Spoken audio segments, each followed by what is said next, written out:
The French revolution, ये chapter 1 है 9th class का और ये चैप्टर बहुत ज़्यादा इम्पॉर्टेंट है। अब जो फ्रेंच रेवोल्यूशन है, एक्चुअल में रेवोल्यूशन का मीनिंग क्या होता है? रेवोल्यूशन मीन्स चेंजेस, और यहाँ पर चेंजेस की बात कहाँ की हो रही है? फ्रांस की। फ्रांस में चेंजेस क्यों आए? फ्रांस रेवोल्यूशन जो है, एक्चुअल में फ्रेंच रेवोल्यूशन क्यों हुआ, ये चीज़ पर आज हम डिस्कस करने वाले हैं कि भाई फ्रेंच रेवोल्यूशन क्यों हुआ। रेवोल्यूशन डिस्कस करने से पहले आप लोगों को रीज़न पता होने चाहिए कि भाई फ्रेंच रेवोल्यूशन क्यों, वाई फ्रेंच रेवोल्यूशन। तो सबसे बड़ा रीज़न है इसका फ्रेंच की सोसाइटी। फ्रेंच रेवोल्यूशन का जो सबसे इंपॉर्टेंट कॉज था वो फ्रेंच सोसाइटी।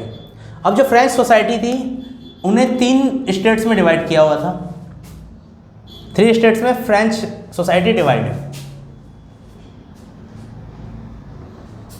फर्स्ट स्टेट में क्लर्की आते हैं, सेकंड में नोबिलिटीज़ हैं,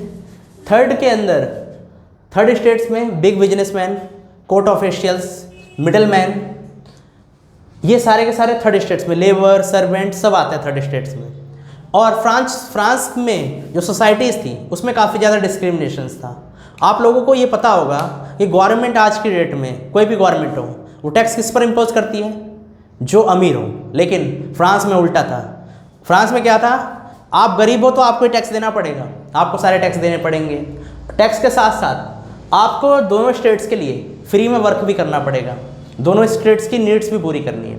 तो फ्रेंच रेवोल्यूशन से स्टार्ट होने से पहले कुछ कॉज पता होने चाहिए। फर्स्ट स्टेट आ गया हमारा क्लर्की। क्लर्की जो थे, ये आपको पता है कि ये रिलीजियस लोग थे, ठीक है। जो जैसे बाइशप वगैरह होते हैं ना, बिशप वगैरह, ये सारे क्लर्की के अंदर आते हैं। इनके पास बिग लैंड थी, चर्च के पास, कैथेड्रल चर्च के पास। इसके अलावा इन्होंने ना एक टैक्स बना रखा था जिन्हें टीथ कहा गया था। ये टैक्स क्या था? इस टैक्स के अकॉर्डिंग कोई भी फार्मर है वो क्लर्की के लैंड पर फार्मिंग करेगा और टोटल क्रॉप का 10% जो पार्ट है वो क्लर्की को देगा। मैंने यहाँ पर एक एग्जांपल लिखा है, 100 kg वीट का प्रोडक्शन हुआ एक लैंड से, तो 10 kg ये जो वीट होगा ना, तो ये क्लर्की का हो जाएगा।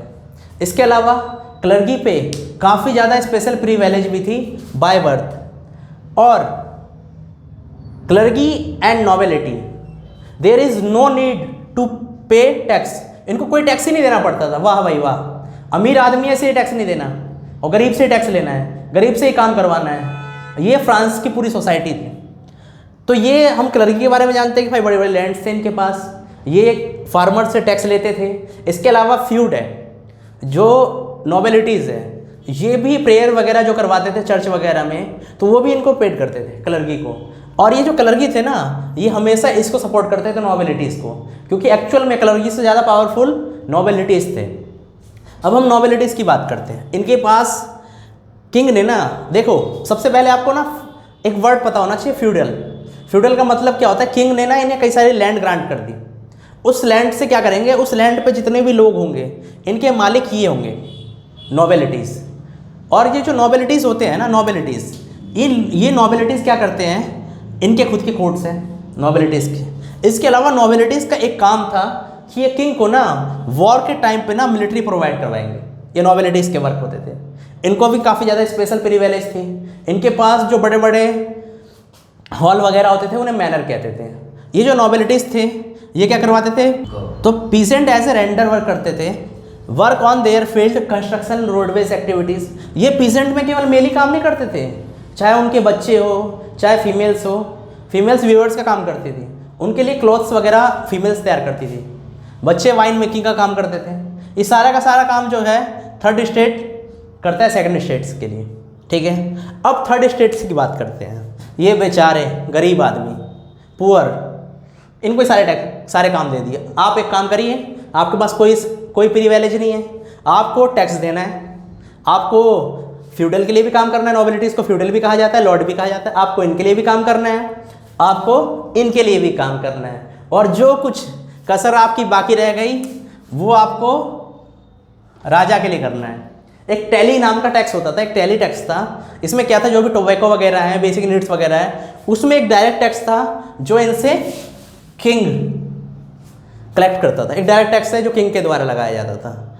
अब क्या हुआ कि जब आप भी सोचोगे एक सोसाइटी में एक कम्युनिटी को सारे राइट्स दे दिए गए और दूसरी कम्युनिटीज़ के पास कोई राइट्स नहीं है, तो वो कम्युनिटीज़ क्या करेगी? प्रोटेस्ट स्टार्ट करेगी।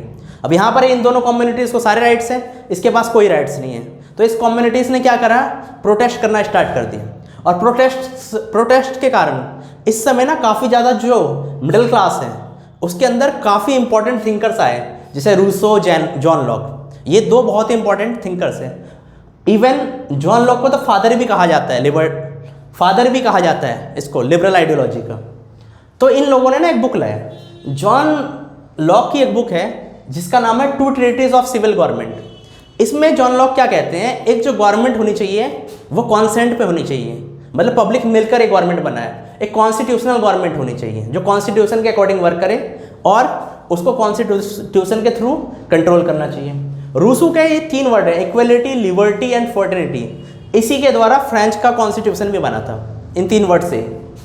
तो रूसो भी बहुत इंपॉर्टेंट पॉलिटिकल थिंकर थे।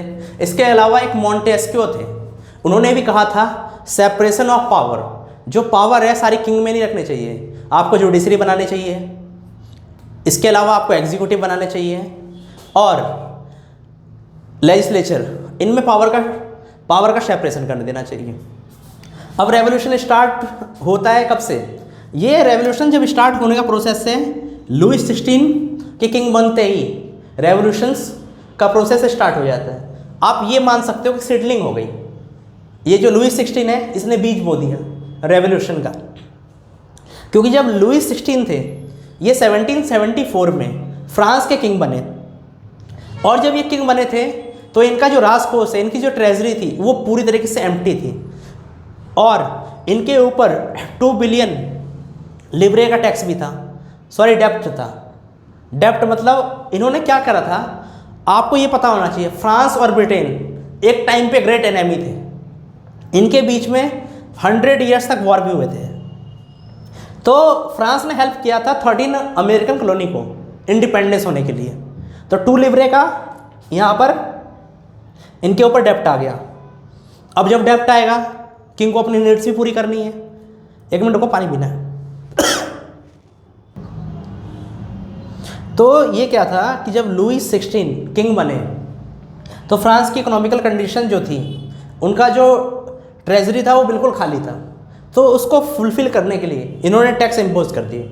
और टैक्स जो इन्होंने इम्पोज किए ना, जो इंक्रीज़ करे, वो बहुत ही गलत टाइम पे किया था। ऐसे टाइम पे किया था जब ऑलरेडी फ्रांस की पॉपुलेशन काफ़ी ग्रोथ कर चुकी थी। इसके अलावा लोग अपनी बेसिक नीड्स आप पूरी नहीं कर पा रहे हैं, आप उस कंडीशन में टैक्स इंक्रीज कर दे रहे हो। जब लोग अपनी बेसिक नीड्स ही पूरी नहीं कर सकते, आप उस कंडीशन पर टैक्स इम्पोज कर दोगे तो रेवोल्यूशंस जो है वो स्टार्ट हो जाएगा। इसने क्या काम किया, जैसे आग में आपने घी डाल दिया, ठीक है, तो वो जो जैसे आज की डेट में आप देख रहे हो यूक्रेन के बीच में और रशिया के बीच में वॉर हो रही है, इसका कारण क्या है? नाटो है ना। रशिया कह रहा है भाई आप नाटो में शामिल ना हो, और एक तरीके से यूक्रेन कह रहा है मैं शामिल होऊंगा। तो इनके बीच में क्या है? वॉर इंक्रीज होती जा रही है। ठीक है, होपफुली हम ये चैप्टर के ये टॉपिक को आज फिनिश करते हैं।